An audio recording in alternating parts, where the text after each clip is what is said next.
Haleluya, selamat pagi, salam sejahtera di dalam kasih Tuhan kita Yesus Kristus.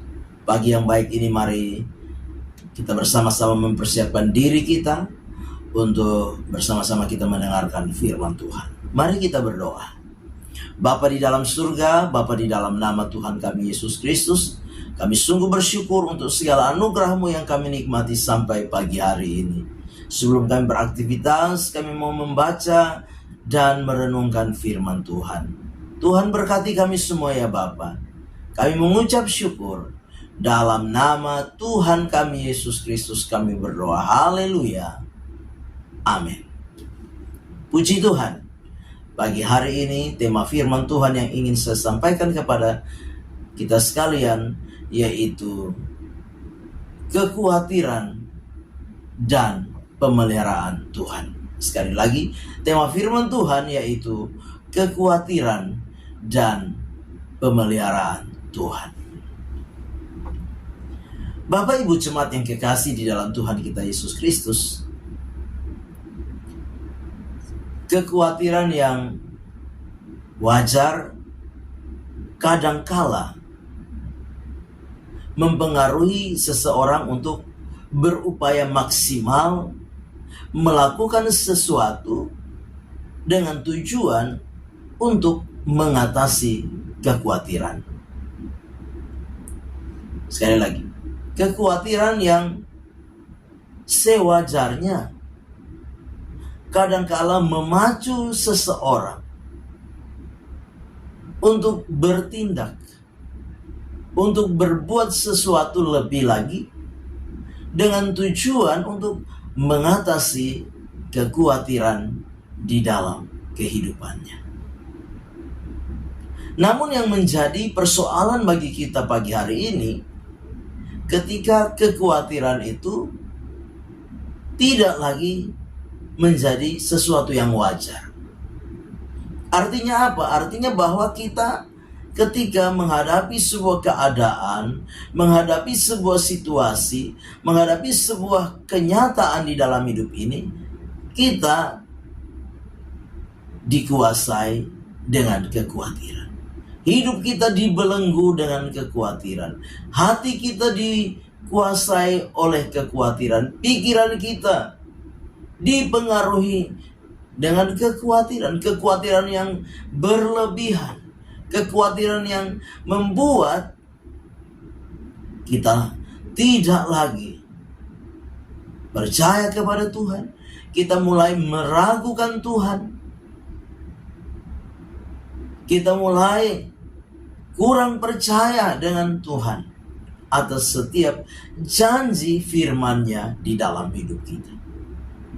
Nah, Bapak Ibu jemaat yang kekasih,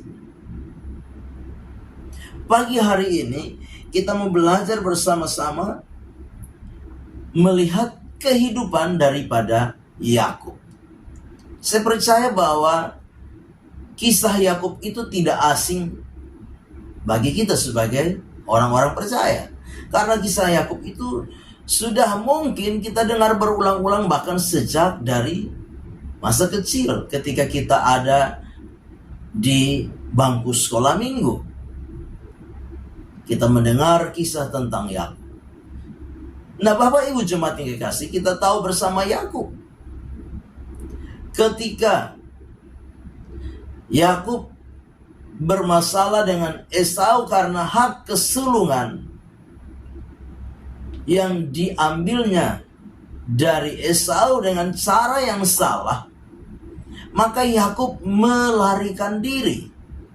Sesuai dengan nasihat dari ibunya, Yakub melarikan diri ke Mesopotamia.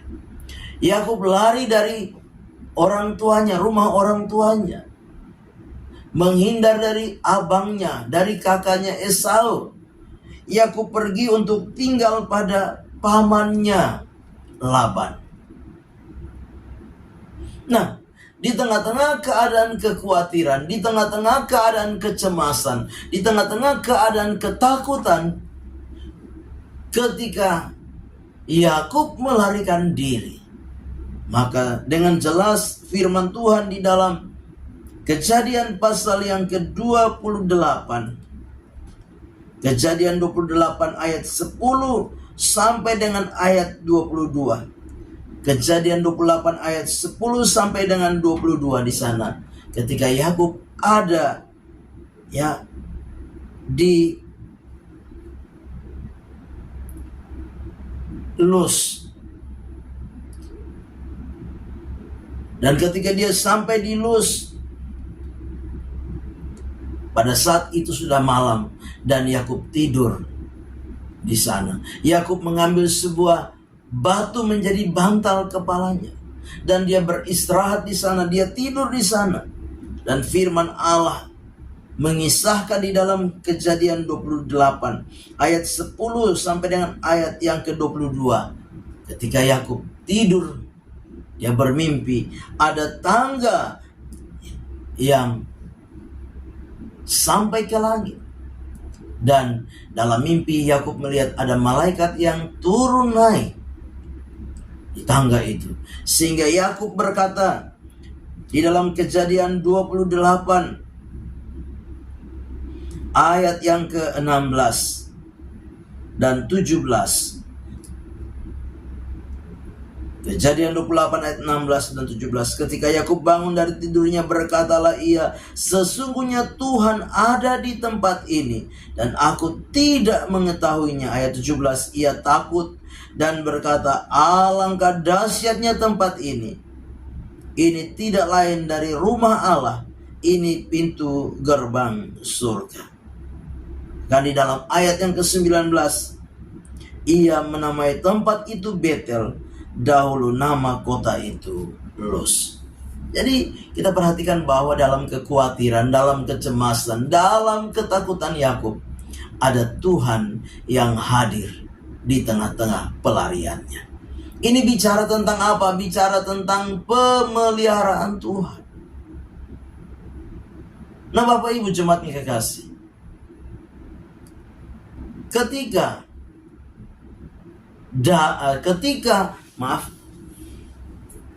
ketika Yakub menyadari bahwa Allah hadir di tengah-tengah kehidupannya, di tengah-tengah kekhawatiran, kecemasan, ketakutan, maka Yakub berkata, alangkah dahsyatnya tempat ini. Ini tidak lain dari rumah Allah. Betel artinya rumah Allah, tempat kehadiran Allah. Nah, Bapak Ibu jemaat yang kekasih, yakinkan di dalam diri kita bahwa di tengah-tengah kekhawatiran, kecemasan, ketakutan kita, ada Allah yang hadir. Karena Dia adalah Allah yang ada di mana-mana. Dia ada di mana saja. Di tengah-tengah kondisi dan kehidupan, sesulit, sesukar apapun, yakinlah ada Tuhan yang hadir di dalam setiap peristiwa dan kehidupan ini. Bahkan kalau kita memperhatikan, kita membaca di dalam Kejadian 32 pun demikian. Di dalam ayat yang ke-22 sampai dengan ayat yang ke-32, Yakub pun mengalami hal yang sama. Ketika dia kembali dari pamannya untuk kembali ke orang tuanya, dia juga dalam keadaan ketakutan, kekhawatiran, kecemasan karena akan berjumpa dengan kakaknya Esau.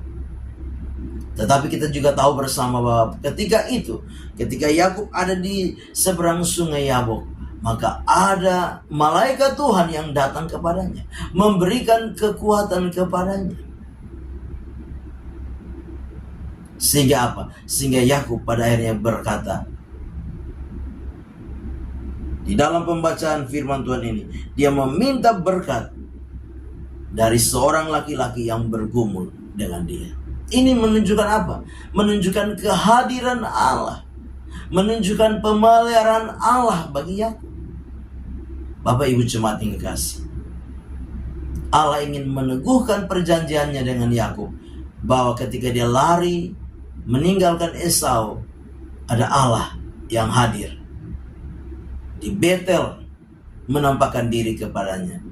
Dan ketika dia kembali kepada orang tuanya dan akan bertemu dengan Esau kakaknya, di sana juga Allah hadir untuk apa? untuk menyatakan pemeliharaan kepada Yakub.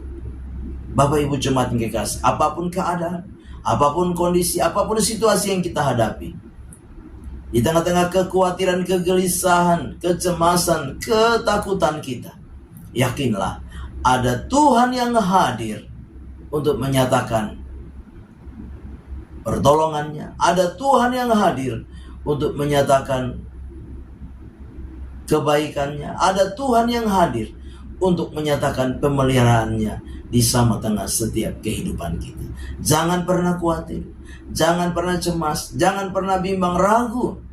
Yakinlah bahwa Dia adalah Tuhan, Dia adalah Allah, Dia adalah Gembala yang baik di dalam Yesus Kristus Tuhan, yang akan menyertai kita, menolong kita, memelihara kita, menuntun, menopang kita, bahkan memberkati setiap kehidupan kita di dalam kita menjalani kehidupan di hari-hari ini. Amin. Kita berdoa. Bapa di dalam surga, terima kasih untuk firman Tuhan yang sudah kami dengar. Biarlah firman itu dapat menjadi rema dan berkat di dalam setiap kehidupan kami.